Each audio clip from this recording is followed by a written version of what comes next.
much good stuff came out of last week's podcast where we talked about recalibration. And now I use 12-week year for my recalibration, but there's loads of systems that you could have used. I'm so excited to dive into some of the questions about 12-week year just because I love it so much. And I also wanted to show you the 12-week year planner, which if you're watching on YouTube, you're going to be able to see some screenshots of it because I use it all the time and I have a fresh one that I wanted to show you. Now, one of the questions that I got was about how to keep score. And if you've ever been part of sports as a kid or an adult, you know that keeping score is probably one of the most effective ways to gauge how you're doing. And it's no different with the 12-week year. So inside the planner, they have this scoreboard that essentially shows, what's your weekly score? What's your average weekly score? What were the results of all three goals? And one thing, too, that I should clarify is that the 12-week year just focuses on those three goals.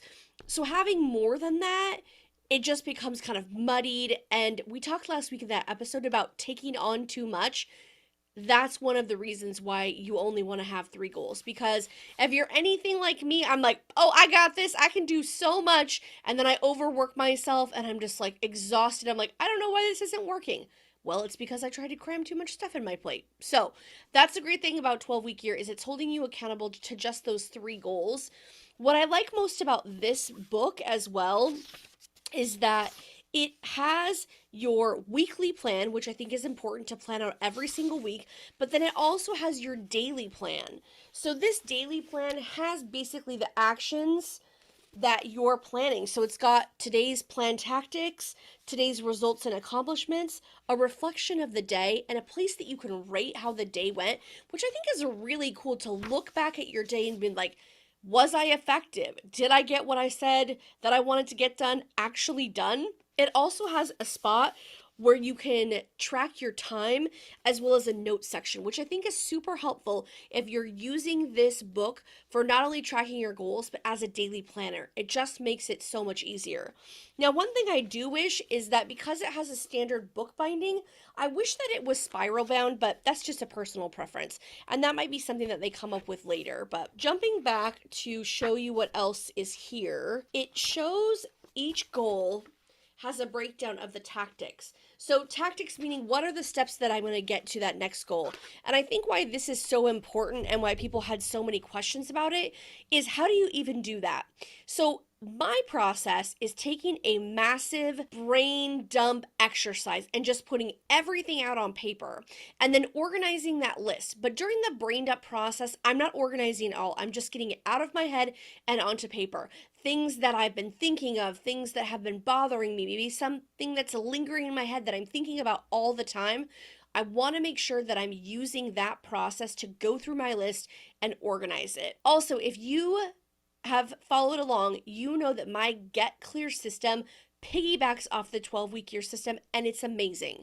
If you're interested in that, make sure that you head to my website, scaleyoursmallbusiness.org/getclear, and you can get your free download that works in conjunction with this. I love it. It has been a huge change for me in organizing that brain dump. I take all that information and then plug it into my 12-week year, so I'm tracking everything. So I encourage you, if you're confused or lost, you're like, how the heck does this process even work?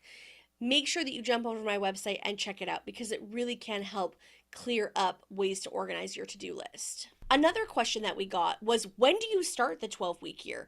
If it's the middle of the year, do I have to wait until, March or June or September to start this? The answer to that is absolutely not. You can start it whenever you're comfortable starting it. You can use the 12-week year planner, you can use the workbook, or you can just create your own planner that you want to use. Whatever works, just pick a date and start. 90 days out, that's the end of your year. You're going to celebrate at the end of that. So whenever you start is whenever you start. Don't wait to get things started because I feel like we're always waiting for oh, I'll get that done next week. Oh, I'll start that new thing on Monday. Oh, I'll do this at the new year. But the reality is the new year is not any different from any other week or month. It's just us picking a time to start and actually starting. One of the other questions that I received was about what if I had a really bad day? and I just throw up my hands and give up. And my response to that is then you start the very next day. If you've had a bad day and you just didn't make it, you look at your list and you're like, I didn't get anything accomplished. That's okay. Just restart the next day. The main thing that you want to do is you don't want to give up. You don't want to let those goals that you picked out and set aside sit there for even longer.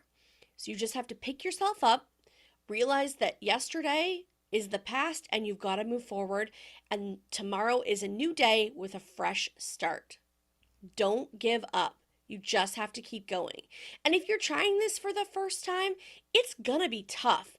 You got to cut yourself a break and give yourself some grace and realize that any new thing that you're learning, it takes time. Now, another comment I received was, what if I don't want to do 12-week year? You absolutely don't have to. That's the great thing about choosing the system that works for you in Recalibrate. You can choose whatever you prefer. Just make sure that you're doing it every single day, chunking those big goals into weekly and daily actions and getting them done. So however you want to do that, whatever time frame, whether it's 30, 60, 90 days, whatever works best for you, that's what you should be doing. Because the goal is to accomplish things. And whatever system you use, as long as it gets you to the finish line, that's the most important thing. Keep those comments coming. I'm so excited to see the engagement that these conversations from this podcast has made. It's so exciting. So make sure that you leave a comment, shoot me a DM, whatever you prefer. Make sure that you're reaching out. I would love to respond to you and help you move your business forward. Make sure that you check out that link that I mentioned about the Get Clear download at scaleyoursmallbusiness.org/getclear. You're going to love it. Make sure you come back next week because we're going to be talking about the most important step, celebrating your wins. And if you're anything like me, that was something I didn't used to do. I just move on to the next goal. But it's so important to make sure that you're celebrating even the small victories.